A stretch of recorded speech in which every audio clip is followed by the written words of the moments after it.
बांग्लादेश की सियासत इस वक्त फिल्मी क्लाइमेक्स जैसी लग रही है। वोटों की गिनती हो चुकी है, तस्वीर लगभग साफ हो चुकी है। 17 साल के लंबे निर्वासन के बाद लौटे तारिक रहमान की पार्टी बीएनपी बहुमत का आंकड़ा पार कर चुकी है।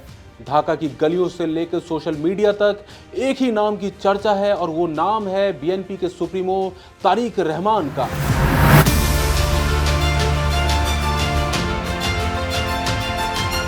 साथ ही सबसे बड़ा सवाल फिजाओं में तैर रहा है कि आखिर कौन है तारिक रहमान और क्या उनके आने से बांग्लादेश की सियासत में ठहराव देखने को मिलेगा। नमस्कार, मैं हूं आदित्य। आज के एपिसोड में हम इसी मुद्दे पर चर्चा करेंगे। तारिक रहमान कोई आम राजनीतिक चेहरा नहीं है। वो उस परिवार से आते हैं जिसने दशकों तक बांग्लादेश की राजनीति को दिशा दी। वे पूर्व प्रधानमंत्री खालिदा जिया और पूर्व राष्ट्रपति जियाउर रहमान के बेटे हैं।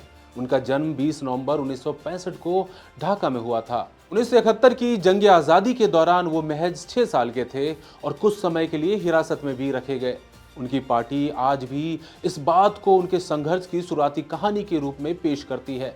राजनीति उनके लिए विरासत भी थी और जिम्मेदारी भी। 1991 में जब खालिदा जिया प्रधानमंत्री बनी, तब पर्दे के पीछे संगठन को मजबूत करने में तारिक ने बेहद अहम भूमिका निभाई थी। धीरे धीरे वे बीएनपी के रणनीतिक दिमाग के रूप में उभरे, लेकिन राजनीति की राह सीधी नहीं थी।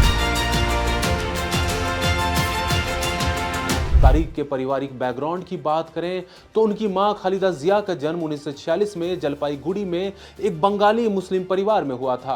भारत और पाकिस्तान के पार्टीशन के बाद उनका परिवार पश्चिम बंगाल से उस वक्त के पूर्वी बंगाल यानी पूर्वी पाकिस्तान यानी आज के बांग्लादेश में जा बसा।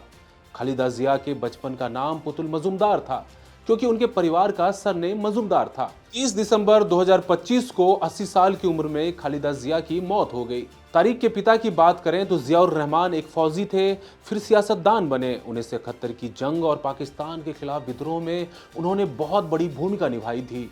1975 में शेख मुजीबुर रहमान की हत्या के बाद वो देश के राष्ट्रपति बने थे। जिया का परिवार ढाका का रहने वाला था। उनके पिता मंसूर रहमान मंडल एक केमिस्ट थे। बचपन में जिया को उनके साथी जॉय मंडल कहकर पुकारते थे। इसके पीछे की वजह उनके परिवार के सरनेम का मंडल होना था। 1981 के सैन्य विद्रोह में जियाउर रहमान की हत्या कर दी गई थी। साथियों, अब आते हैं तारिक की जिंदगी की पहली सियासी परीक्षा पर। वो साल था 2007 का। देश में सैन्य समर्थित अंतरिम सरकार बनी और तारिक की अचानक गिरफ्तारी हो गई थी। भ्रष्टाचार और दूसरे मामलों में दर्जनों केस दर्ज हुए। जेल, पूछताछ और विवादों का सिलसिला लगातार चलता रहा। तारिक रहमान ने इन आरोपों को राजनीतिक बदले की कार्रवाई बताई। 2008 में जमानत पर रिहा होने के बाद वे इलाज के लिए फौरन लंदन चले गए और यहीं से शुरू हुआ उनका 17 साल लंबा निर्वासन। लेकिन ये निर्वासन खामोशी का नहीं था। लंदन से ही उन्होंने डिजिटल राजनीति की कमान संभाली। वीडियो मैसेज, ऑनलाइन मीटिंग और सोशल मीडिया कैंपेन के जरिए वो लगातार अपने कार्यकर्ताओं के साथ जुड़े रहे।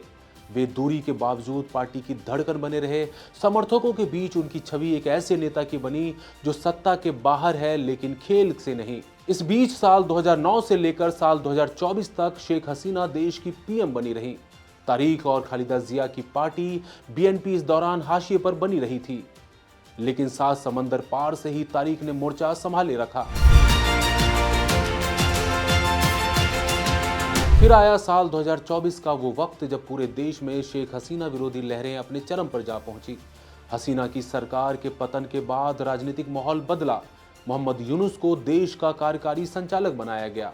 कानूनी मामलों में राहत मिलने लगी। जिन मामलों में उन्हें सजा हुई थी उनमें भी बरी होने की खबर आई। धीरे धीरे वापसी का रास्ता साफ होता गया। दिसंबर 2025 में जब तारिक 17 साल बाद ढाका लौटे तो सिर्फ ये एक राजनीतिक वापसी नहीं बल्कि एक बड़ा सांकेतिक पल था।